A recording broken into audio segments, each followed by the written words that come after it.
छत्तीसगढ़ के दंतेवाड़ा में जो नक्सली हमला हुआ था उसका सत्य आपके सामने रखते हैं। पिछले 13 साल में 9 नक्सली हमले हुए हैं, 200 से ज्यादा जवान शहीद हुए हैं। कुछ सामान्य नियम है और कहा यह जाता है कि कॉन्वॉय अगर किसी एक रास्ते से गुजरता है किसी भी सर्चिंग ऑपरेशन के लिए, तो लौटते समय उस रास्ते को छोड़ दिया जाता है और किसी दूसरे रास्ते से कॉन्वॉय को वापस लौटना होता है। लेकिन इसी बेसिक नियम का उल्लंघन हो रहा है और इसीलिए जो आंकड़ा मैंने आपके सामने रखा कि पिछले 13 साल में 9 नक्सली हमले हुए हैं, 200 से ज्यादा लोग शहीद हुए हैं। 2010 की घटना याद करते हैं तो 76 जवानों की मौत हुई थी, शहीद हुए थे 76 जवान। और उसके बाद 2013 में कांग्रेस की पूरी टॉप लीडरशिप को एक तरीके से टारगेट किया गया और 30 नेताओं की मौत हुई थी। उसके बाद से यह सिलसिला लगातार जारी है। लेकिन सत्य यह है कि क्या इस तरह के नक्सली हमलों को अब किसी और स्ट्रैटेजी से डील किए जाने की जरूरत है ताकि शहीद हमारे जवान न हो।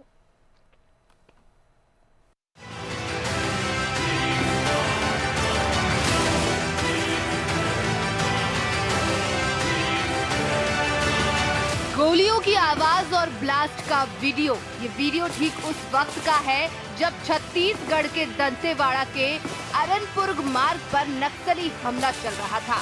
हमले में डीआरजी के 10 जवान शहीद हो गए थे और एक वाहन चालक की जान चली गई थी। सभी शहीदों का गुरुवार को अंतिम संस्कार किया गया। सीएम भूपेश बघेल ने शहीदों को पुष्पांजलि अर्पित कर नमन किया। उन्होंने कहा कि सरकार ये लड़ाई और तेजी से लड़ेगी। इस प्रकार की जानकारी है और ये बेहद दुखद है। मैं जो हमारे जो जवान शहीद हुए हैं उसके परिवार के प्रति संवेदना व्यक्त करता हूं। लेकिन जो ये लड़ाई है वो अंतिम दौर पे चल रहा है और नक्सलियों को किसी सूरत में छोड़ा नहीं जाएगा और निश्चित रूप से उस योजनाबद्ध ढंग से बना के ये नक्सलवाद को ही समाप्त करेंगे। सीएम बघेल शहीदों के परिजनों से मिले और उन्हें सांत्वना दी। गमगीन परिजनों के मन में एक ही सवाल है कि अब आगे का जीवन कैसे चलेगा। बच्चे लोगों को कोई भी देखने कोई नहीं है, कुछ नहीं, छोटे छोटे बच्चे। अब मैं क्या करूँ, एक ही जन मेरे को मांग करेगा तब तो होगा, नहीं तो मैं कैसे करूँ मेरे बच्चे लोगों को। बस्तर के आईजी सुंदरराज पी ने कहा कि हम कुछ संदिग्ध नक्सलियों को लेकर आ रहे थे, तभी घटना हुई। मामले की जांच की जा रही है। अभी किसी प्रकार का कोई कंक्लूजन लेना थोड़ा प्रीमेच्योर होगा, इसलिए संपूर्ण जांच पड़ताल के बाद ही फिर हम एक कॉन्क्रीट किसी एक कारण में अपन पहुंच पाएगा। शहीदों को श्रद्धांजलि देने छत्तीसगढ़ के बीजेपी प्रभारी ओम प्रकाश माथुर भी पहुंचे। उन्होंने कहा कि जब कोई विरोधी दल का नेता आता है तो किलिंग हो रही है, इसे रोका जाना चाहिए।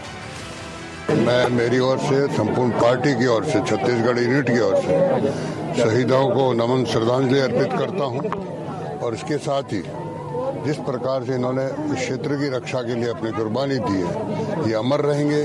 पार्टी सदैव उनको याद करती रहेगी, देश उनको याद करता रहेगा और निश्चित रूप से मैं मांग भी करूंगा स्टेट गवर्नमेंट से भी कि लॉ एंड ऑर्डर स्थिति सुधारे। पिछले काफी दिनों से लगातार टारगेट किलिंग के नाते किलिंग किए जा रहे हैं। जब भी कोई भी बड़ा लीडर अगर आता है विरोधी दल का तो कहीं न कहीं किलिंग हो रही है, इसको तुरंत रोकना चाहिए। मध्य प्रदेश के गृह मंत्री नरोत्तम मिश्रा ने कहा कि एमपी में बड़े बड़े नक्सली मारे जा रहे हैं, जबकि छत्तीसगढ़ में नक्सली जवानों पर हमला कर रहे हैं। मध्य प्रदेश में कानून का राज है, शिवराज सिंह जी की सरकार है। कोई भी ऐसा व्यक्ति जो असंवैधानिक गतिविधि करता है, शांति भंग करता है, माफिया राज स्थापित करता है, नक्सली राज स्थापित करता है, वो मध्य प्रदेश में पनप नहीं सकता है, जड़ से उखाड़ दिया जाए। इस घटना के बाद भी नक्सलियों की तलाशी का अभियान जारी है।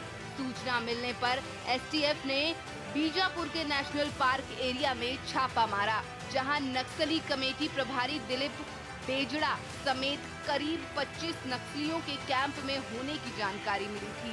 नक्सली तो भाग निकले, लेकिन मौके पर वर्दी सहित दवाइयां, चार्जर, टूल्स और दैनिक उपयोग की सामग्री मिली। नक्सलियों ने प्रेशर बम भी लगाया था, जिसे निष्क्रिय किया गया।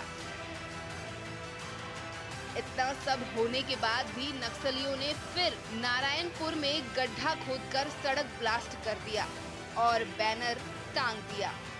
प्रियंका कौशल के साथ ब्यूरो रिपोर्ट, भारत एक्सप्रेस।